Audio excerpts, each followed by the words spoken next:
সম্মানিত ভিউয়ার্স, আমরা দেখতে পাচ্ছি ইঞ্জিনিয়ার খেতে বীজ দিচ্ছে। তো সেই ইঞ্জিনিয়ার হয়েও কেন কৃষির সাথে সম্পর্কিত সেটা বলা বাহুল্য। হ্যাঁ, তো বাংলাদেশে প্রায় 25 লাখ থেকে 30 লাখ বেকার যুবক। হ্যাঁ, তো প্রত্যেকটা মানুষ এভাবে বেকার বসে রয়েছে।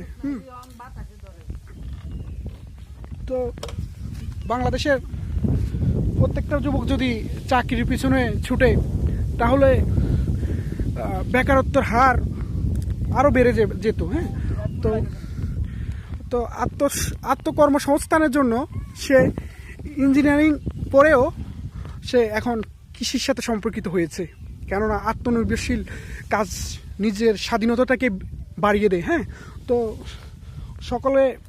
সকলে যদি এই ইঞ্জিনিয়ারের মতো